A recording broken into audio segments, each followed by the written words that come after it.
और गुजरात हादसे से जुड़ी हर एक अपडेट आप तक पहुंचाएंगे। लेकिन उससे पहले बात करते हैं कुछ और खबरों की। भारत अब अमेरिका, रूस जैसे देशों के क्लब में खड़ा होगा।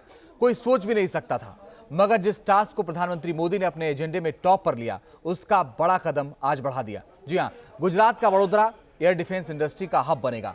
आज पीएम मोदी ने टाटा ग्रुप एयरबेस प्रोजेक्ट की नींव रखी, जो भारतीय वायुसेना के लिए C-295 ट्रांसपोर्ट एयरक्राफ्ट तैयार करेंगे। डिफेंस कॉरिडोर से C-295 प्रोजेक्ट तक आत्मनिर्भर भारत का यही रोड मैप है, जिससे ग्लोबल डिफेंस इंडस्ट्री में भारत की धमक सुनाई देगी।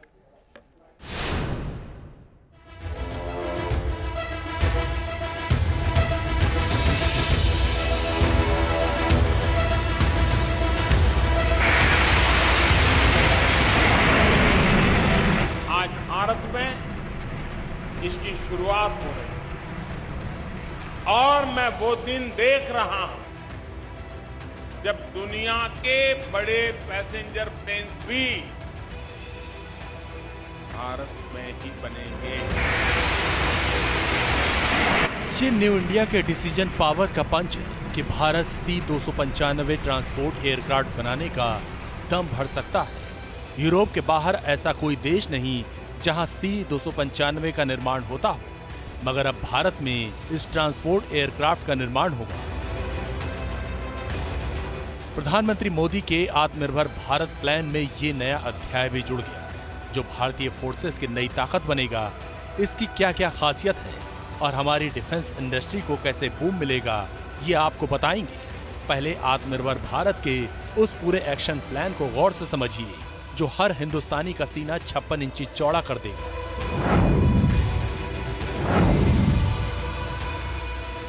पहली बार यूरोप के बाहर भारत में C-295 ट्रांसपोर्ट एयरक्राफ्ट का निर्माण होगा।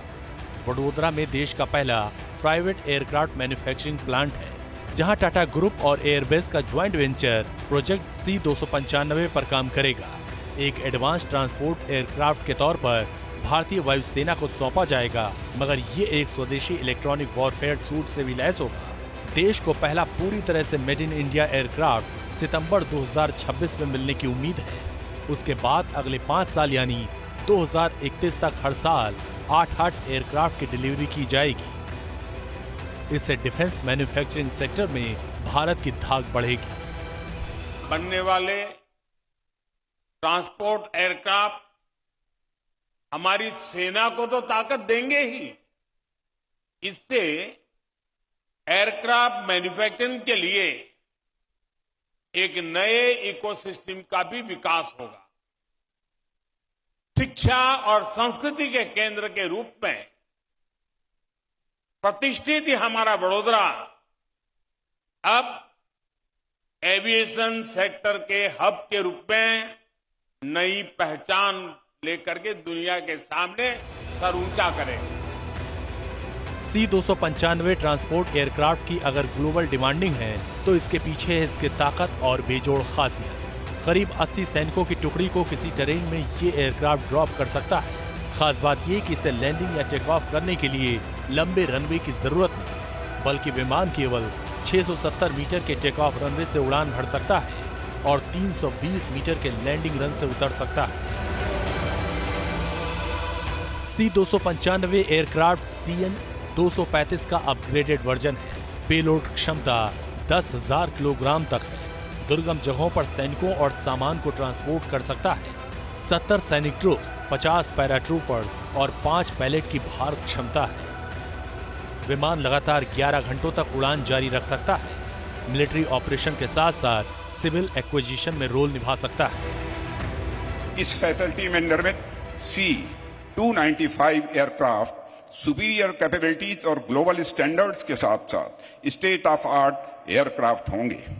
यह modern transport aircraft Indian air force की लॉजिस्टिकल कैपेबिलिटी में अभूतपूर्व बढ़ोतरी करेगा।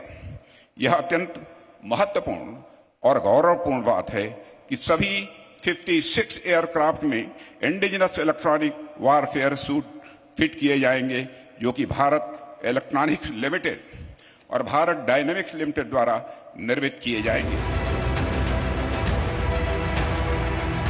न्यू इंडिया को लेकर प्रधानमंत्री मोदी का विजन और एजेंडा एकदम क्लियर है। जिन सैन्य साजो सामान के लिए देश अब तक महाशक्तियों पर निर्भर था, उस दिशा में भारत अपने दम पर न सिर्फ आगे बढ़ा, बल्कि डिफेंस एक्सपोर्ट कैपेबिलिटी भी बढ़ी।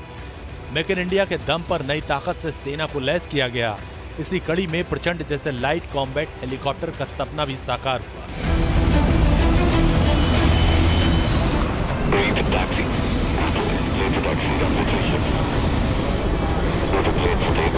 वो 4 अक्टूबर की तारीख थी जब पाकिस्तान बॉर्डर यानी जोधपुर के वायुसेना बेस पर 4 प्रचंड स्क्वाड्रन को भारतीय वायुसेना में कमीशन किया गया। हिंद के दुश्मनों का काल स्वदेशी प्रचंड इतना घातक हेलीकॉप्टर है कि हल्के वजन के कारण ये काफी ऊंचाई पर बने बंकरों को भी नष्ट करने में माहिर है। मतलब कि जिन सैन्य साजो सामान के लिए भारत पहले अमेरिका जैसे देशों पर निर्भर था, उस मिशन में भारत ने बड़ी छलांग लगाई। मगर ये कैसे मुमकिन हो रहा है? तो इस सवाल का जवाब है डिफेंस कॉरिडोर, यानी प्रधानमंत्री मोदी का ड्रीम प्रोजेक्ट।